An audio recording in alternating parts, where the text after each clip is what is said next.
안녕하세요. 전국에 계신 수험생 여러분들 정말로 수고 많으셨습니다. 여러분들의 3년간의 노력을 쏟아부은 2026 수능이 이제 끝났습니다. 결과가 어떻게든지 간에 여러분들이 3년 동안 쏟아부은 그 노력은 여러분들의 결과를 배신하지 않을 거라 생각하고요. 결과에 상관없이 여러분들 정말로 수고 많으셨습니다. 자, 이제부터 2026 수능 영어에 대해서 해설 강의를 할 텐데요. 일단 전반적인 각각의 문항에 대한 해설하기에 앞서 전반적인 올해 수능 영어에 대한 평을 한번 짧게 해보도록 하겠습니다. 자, 일단 여러분도 아시겠지만 이번 수능 영어는 정말로 어려운 수능이었어요. 좀 평가원이 개인적으로 생각했을 때 좀 너무하다 싶은 게 원래 절대평가라고 하는 건 난이도가 절대로 높으면 안 되거든요. 절대평가를 실시한 취지가 있습니다. 어찌됐든 상대평가라고 하는 거는 1등급이 4%이기 때문에 이 등급에 대한 경쟁이 너무 치열해요. 그러다 보니까 과도한 경쟁을 유발하기 때문에 일단 영어를 절대평가로 바꾼 거거든요. 근데 이게 계속해서 평가원이 영어가 절대평가로 가면서 수험생들이 많이 영어를 공부를 안 하다 보니까 살짝 이제 어렵게 내려고 이번엔 정말로 마음을 먹은 것 같습니다. 그러다 보니까 개인적으로 이번에 수능 영어가 절대평가가 치러진 이후부터 본 수능 중에서 가장 난이도가 높았던 수능이 아니었을까 생각이 듭니다. 더군다나 올해 6월 달에는 역대급으로 영어가 쉬웠어요. 1등급이 19%가 넘었거든요. 거의 20%에 육박할 정도로 쉽게 냈는데 9월 달에 다시 4.5%라고 하는 난이도가 높은 수준을 냈단 말이에요. 보통 이렇게 하면은 한 중간 정도에 맞춰가지고 1등급이 한 7에서 8 정도, 뭐 적게 나오더라도 6% 이상 나오도록 설계를 해야 되는데 올해 수능은 9월 달보다 조금 더 어렵게 출제가 됐습니다. 그러다 보니까 실제 1등급 비율은 아마도 3등급대가 나오지 않을까, 3%대가 나오지 않을까 싶어요. 그 여태까지 수능에서 1등급 비율이 4% 아래로 떨어진 적이 단 한 번도 없었습니다. 물론 모평에서는 있었어요. 모평에서는 있었는데 어쨌든 실제 수능에서는 상대평가 1등급에 해당하는 4%보다 낮게 나온 적은 한 번도 없었는데 올해 수능에서는 살짝 그럴 가능성이 높지 않을까라고 하는 조심스러운 전망을 하게 됩니다.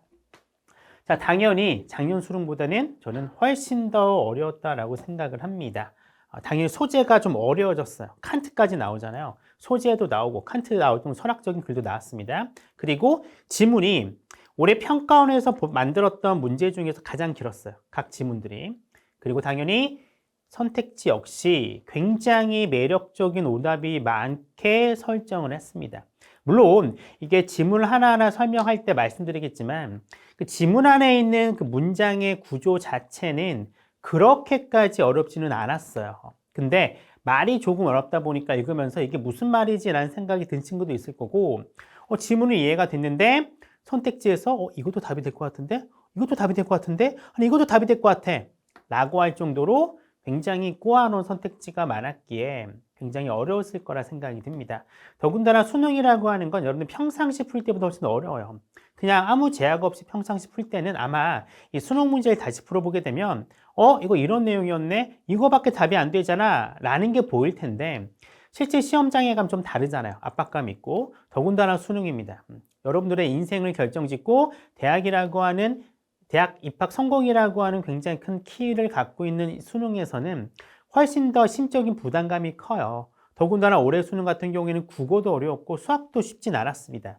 심적 부담감이 더 커진 상태에서 그나마 여러분들의 수시에서 수능 최저의 핵심이 될 수 있는 영어를 딱 맞들었었는데 이거는 장난이 아니었을 거라 생각이 듭니다. 굉장히 어려운 시험이었지만 어쨌든 여러분들 나온 결과에 맞춰서 전략을 잘 짜셔야 됩니다. 수능 최저가 있는 전형 같은 경우에는 끝까지 기다려 보시고요. 수능 최저에 부합이 됐지만 면접이라든가 논술 전형이 있을 경우에는 적극적으로 여러분들이 지원을 해볼 필요가 있다고 생각이 듭니다. 자, 전통의 고난도 문제라고 할 수 있는 빈칸 추론, 순서, 삽입 역시 이번에도 만만치 않게 출제가 됐고 특히 빈칸 추론 같은 경우에는 거의 역대급이라고 할 만큼 정답률 자체가 20%인 때가 굉장히 많았습니다. 그래 순서도 굉장히 어려웠고요. 그래 삽입도 만만치 않았습니다. 그리고 대입학 문제, 보통 대입학 문제는 쉽게 나오잖아요. 근데 어느 순간부터 대입학 문제에 3점짜리가 박습니다. 주제나 제목에 붙는데 올해는 제목이 붙었어요. 그 제목 문제도 만만치 않았고요. 밑줄 함의 역시 어려운 문제 그대로 가고 있고요. 심지어 맨 마지막에는 40번, 그쵸? 장문 독해 전에 있는 40번 요약문 완성까지도 만만치 않은 문제였다라고 생각이 듭니다. 물론 어법과 어휘 같은 경우에는 계속해서 어렵게 내지 않으려고 노력했었던 평가원의 그 취지에 부합되게 뭐 아주 어렵게 나오진 않았지만 전통적인 고난도 문제 자체가 너무 어렵게 나왔기 때문에 여기에서 타격을 받지 않았을까 싶습니다. 그래서 아무래도 1등급 비율은 굉장히 낮아졌을 거고 특히 3등급 비율이 굉장히 늘어나지 않을까라는 생각을 조심스럽게 하게 됩니다. 자, 수시에서 많은 친구들이 영어를 가지고 수능 최저를 맞추려고 노력을 했을 거라 생각이 들어요. 올해는 굉장히 조금 그 전략에 있어서 엄청난 타격이 있지 않을까 싶습니다. 지금 보시는 것처럼 절대평가 이후에 평가원에서 출제된 영어 등급 비율이 굉장히 등락폭이 큽니다. 물론 6월, 9월 수능이 차이 나는 건 이해해요. 6월, 9월은 테스트적인 측면이 있지만 근데 수능만 보더라도 너무 차이가 나잖아요. 첫 번째 10%, 그 다음에 5%, 7%, 12%, 6%, 7%, 4%, 작년에 6%, 그리고 올해는 아마 4% 미만이 날 확률이 굉장히 높습니다. 이런 가혹한 환경 속에서도 어쨌든 여러분들 수고 정말 많으셨고요. 자, 올해 탑 10 문제입니다. 자, 이 문제 위주로 제가 오늘 이 해설 강의를 해드릴 건데요. 탑 1부터 탑 5까지가 첫 번째 강의를 구성할 거고요. 탑 6부터 탑 10까지를 두 번째 강의에서 제가 한번 여러분과 함께 하나하나 살펴보도록 할 테니까요. 자, 여러분들 물론 이 강의 자체를 수험생만 보는 건 아닐 거라 생각이 듭니다. 내년에 수능을 보게 될 고2 혹은 고1까지도 볼 거기 때문에 제가 왜 이것이 정답이 되고 정답이 아닌지에 대해서 상세한 설명을 해드리도록 하겠습니다. 자, 전국에 계신 수험생 여러분들 굉장히 수고 많으셨고요. 여러분들의 앞길에 꽃길만 있기를 간절히 기원하도록 하겠습니다.